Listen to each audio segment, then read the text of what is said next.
to the Hustle and Hardwood podcast. I'm here with Liam and Giovanni. I'm Jesse, and today we have a special treat for you guys. Mr. I hope I'm pronouncing this right. Gerould is here No, with us as let a me Kings. let me Yeah, correct you here. It's Gerald, Gary Gerald. Gerald. Okay, Mr. Gary Gerald, the former Kings play-by-play radio announcer, the G-Man. We're gonna find out if he likes that name today. And so, Liam, you want to get us started with some interview questions? All right, so we'll start off with your early life and how you started broadcasting. So, what was it like changing from a NASCAR reporter to an NBA broadcaster? Well, it was motorsports was a big part of what I did, working as an independent contractor for NBC Television, and then later with ABC, ESPN. Also worked with a couple of other networks along the way, but I enjoyed the opportunity that was given to me when the Kings were moving from Kansas City to Sacramento. And I was contacted by the ownership group, which was a group of men from Sacramento. And they wanted to know if I would be interested in providing radio play by play for the Kings should they move to Sacramento. And of course, I said, yes, that would be terrific. And as it worked out, that started in 1985. And so here we are now getting ready for season number 42, which is just mind-boggling as far as I'm concerned. It is. Yeah. And just like another question feeding off that, like, how has like the NBA changed from when like you started broadcasting the NBA like back in like the 80s to like now with like new players and like new rules, just like a different way? There have been significant changes. I mean, it's amazing in two or three different aspects. The fact that athletes today are so adept at being able to handle the ball, to do amazing things, and there's no better example in my mind than the 7 foot 4 inch or 5 inch Frenchman Victor Wembanyama. To see him with his ball handling skills, I think really typifies one of the great swings that we've seen over the years in terms of NBA talent. There was great talent, and there's always been great talent, dating back to the days of Wilt Chamberlain and Kareem Abdul-Jabbar, Dr. J. Julius Erving, right on through Magic Johnson, Larry Bird, and then, of course, Michael Jordan, LeBron James. You just go on and on and on. There's a never-ending list of amazing talent. And one of the key changes along the way over the last 15, 20 years has been the amount of contact. That it used to be such a physical game. Now it's become much more a hands-off type of game. And so that, from an offensive standpoint, I think has allowed NBA players a lot more latitude and has made it easier for them to score the basketball. Yeah. Joe, you want to ask a question? So you mentioned you started in 85. Well, the Kings started it. So how has the art of radio play-by-play changed since 1985?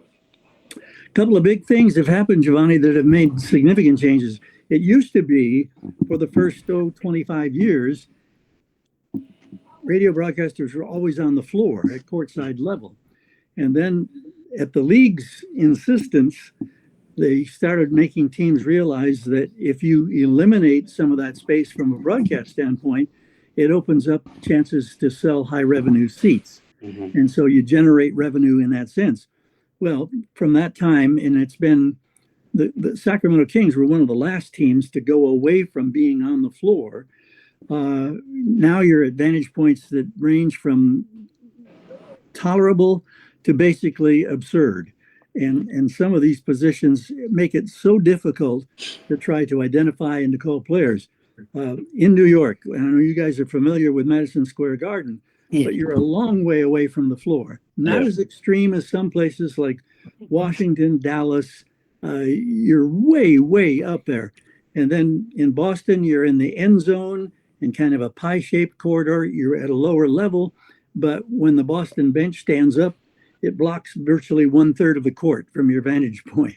So there are great challenges that come with that. And now we're down to, I think it's just two teams left in the NBA where you are on the floor or close to the floor, and that would be Chicago and Detroit. Both are Eastern Conference teams. which means from a Sacramento standpoint, you only get that opportunity to be on the floor 2 times out of 82 games. Yeah. So that's probably the biggest change from a broadcast standpoint. All right. Yeah. All right, Liam, any questions? All right, so I do have one question about a memorable game call. What is the most exciting game that you have ever called? Well, when you've been calling them for 41 years, there are an awful lot of games that register very high on the scale of importance or significance or drama. It's very difficult for me to pinpoint one, but there are multiple ones, and they span a variety of different reasons. In the early 2000s, the Kings were in the Western Conference Finals against the Los Angeles Lakers, and there was a game in Sacramento where Mike Bibby hit what proved to be a game-winning shot with 7 seconds to go. The Kings then had to defend Kobe and Shaq, and they were able to do so to get that win in that series. That would be one of the most dramatic and most memorable in terms of overall impact and significance of that particular game. But there have been many others. There was a 35-point comeback in the second half in Chicago on the road about 12 or so years ago. That was it was beyond belief. There was a double overtime game against the LA Clippers. I think it's now 3 years ago in LA. It was at that time, I think, the second highest scoring game in NBA history. And the final ended up being like 176, 174 or something like that. That was just, you talk about haymakers, big plays, one after another, the excitement level, crazy. And then, of course, there are games where you get buzzer-beating shots. There was an instance playing Memphis in Sacramento many years ago when Tyreke Evans, I think it might have been in his rookie season, and Memphis had just scored with 1.5 seconds to go to take a 1-point lead. And the Kings got the ball, no timeouts, one pass to midcourt. Tyreke hits a 45-48 footer from midcourt at the buzzer to win it. And, the place goes absolutely crazy. Tyreke runs over, jumps up on the media table right in front of us, and it's just going crazy. So you look over these years and you say, those are amazing games to be involved in and to be able to have the luxury of being able to call. The same tokens, there are memorable games when you lose. And we had a game in the playoffs a couple of years ago when Steph Curry, game 7 in our building, scores 50 points. And, he just put on an absolute clinic. There were games early in my career when the Kings there were a couple of instances where they lost by 58, by 62 points. And as dismal and as tough as it is to broadcast a game like that, it creates an indelible memory, even though it was a loss. So it's kind of a convoluted answer to your question. Yeah, like speaking of like bad games, like to call not bad, but like what are your like if it's like a big blowout in November where it feels like it doesn't matter what it really does, and like the crowd's getting less into it, especially if it's like a home game and like the team's losing by 50, as you said, what's your like skills to really make sure that you're still engaged so like the people listening can stay engaged as much as possible? It's a great question, and it's not easily answered, but I think what you have to do, you try to be as professional as you can. I've always believed that if your team is getting whipped, you can't disguise the fact. Fans are smart. They can tell by the noise in the back, even from a radio broadcast standpoint. They don't be seeing it. They're relying on you to create the vision in their mind as a radio broadcaster, but you can't fool them. And I've always believed if your team is stinking up the joint, you got to be honest, and you tell your audience, this is really a dismal performance, or this is as rocky as it gets. But by the same token, I think it's safe to say that in any game, you frequently see something that maybe you've never seen before, and you see tremendous individual plays, and it may be from the opposition, it may be from your guys. Stay focused, stay on point, give credit to your opponent if they make the great play, just as you would give credit to your team if they make the great play. So I think it's a challenge individually as a broadcaster, and there may be no bigger challenge than calling a game when you're getting absolutely blown out of the arena. but try to make it informative. Try to find a way somehow. Maybe you can make it entertaining. You Mhm. poke fun at yourself or whatever. And it's amazing. There have been nights when I found myself saying, I don't know if there's anybody still out there listening because your team is performing so badly. But then you find out that there are a lot of people who are still faithful that are listening, and they appreciate, I think, those moments of honesty. Yeah. All right, Joe, you have any other questions? You mentioned you got there in '85 in Sacramento. How do you think the culture has changed since from '85 to now? In 1985, there was it was a difficult time for the league, the NBA. There were a lot of aspersions of drug use and one thing or another that I think really hampered the growth of the NBA at that time. The late Commissioner David Stern, I give a tremendous amount of credit because he helped not only turn that culture around, but you look at the fact that, 42 years ago, when the Sacramento Kings were purchased from Kansas City, the cost was only, I say only, $10 million. Well, Yeah. 42 years later, the average value of an NBA franchise is now over $1 billion. Yeah. And when the Kings had an ownership change and they were kept from relocating to Seattle, there were a lot of different places that were courting the Kings. This is a dozen years ago. The asking price at that time when the Kings were sold ended up going for right around 520 some million dollars. At that time, and this is only 12, 13 years ago, that was a record for value of an NBA franchise. Well, look at what's happened in the last dozen years. There are now multiple franchises that are valued at multiple billions of dollars.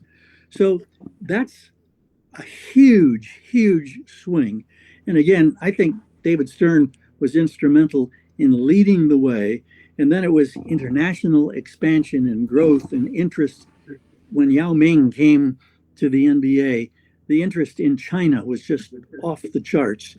And you can say that about so many other countries. And you look at the number of international players who now play in the NBA and the interest that they generate in their home countries. Huge. I've used that term mind boggling a couple of times, but I think that qualifies. Yeah. All right, Liam, you have anything with that? All right, my final question is, how much of an honor was it to have a media center named after you in your honor? Well, Liam, I was totally caught. I was blindsided by that, and at first I was very reluctant to accept that. But then the more I thought about it, I thought, this is pretty darn cool. And there's only been a handful of teams around the league over the years that have done something like that.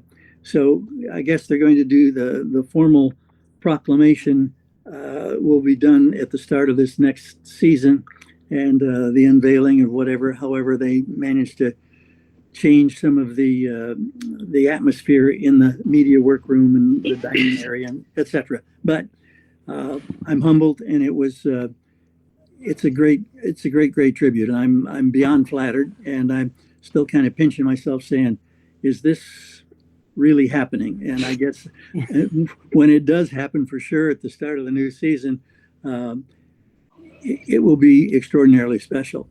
It was very special the way the Kings did. It was the final home game of this past season, and Doug Christie, who is our head coach, and a fellow that I've known from his playing days, and I've been very close with over all these years. But he concluded his pregame news conference, and he said, "There's one more item here that I want to address." And he basically made the announcement that they were going to name the media and dining center at the arena after in my honor. And he came down off the podium and came over and embraced me and gave me a great hug. And I was totally blown away. It was just an amazing experience. And I'm beyond flattered and beyond honored. It's just it's very cool. Yeah, one last question before we move on to the next little part. Did you ever like the name G-Man? like, because you were named the great, like you're named the G-Man because like the fans love you so much. But how do you feel about that nickname? I love it. I mean, I just for whatever reason, it stuck, and this goes back an awful lot of years. And I know that there have been other G men, if you will, around the league. Mike Jaminski, and this is way, way, way ahead of your time, but he was known as the G Man, and I think he played, if memory serves correctly, he may have played for New Jersey, the Nets at that time. I'm not certain. Don't ever get old, guys. Don't ever get old. But in answer to your question, I like it. I think it's a term of flattery. I love it when, and it doesn't seem to make any difference. If I go to another sporting event, I go to a baseball game, I go whatever, and somebody inevitably will holler out G-Man, and it's just, it's cool. I like it. All right, so next segment, Liam, Joe, you think that's time for some trivia? A little trivia? Yeah, let's do some I trivia. have one more question for All him. right. Cool, okay. What player in Kings history do you think wasn't as appreciated as he should have been by the fans? Great question, Joe. Boy, thinking back over initially Chris Webber, because he came to Sacramento in a very reluctant mode. He didn't want to be in Sacramento. And he quickly learned from the fan base and from the ownership group that it's a remarkable place to play, the allegiance of the fans.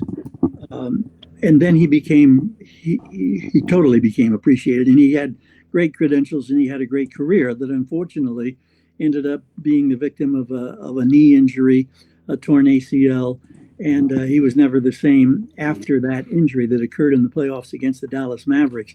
But Weber, I would say, would fall into that category. Mitch Richmond is a fellow who became, he's now in the Hall of Fame, so you can't say he wasn't appreciated, but trying to get recognition playing for losing teams is really tough.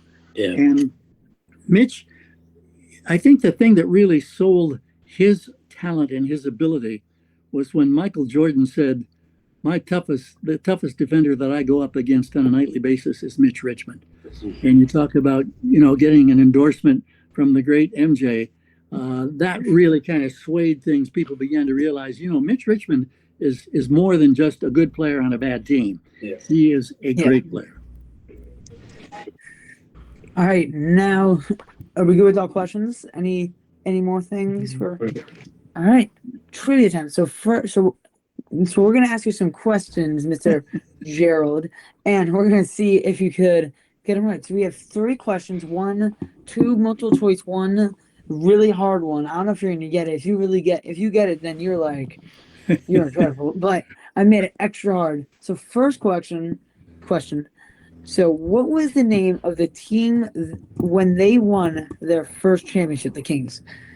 Was it A, the Rochester Royals, B, the Seattle Sonics, C, the Oakland Omnivores, or D, the Cincinnati Royals?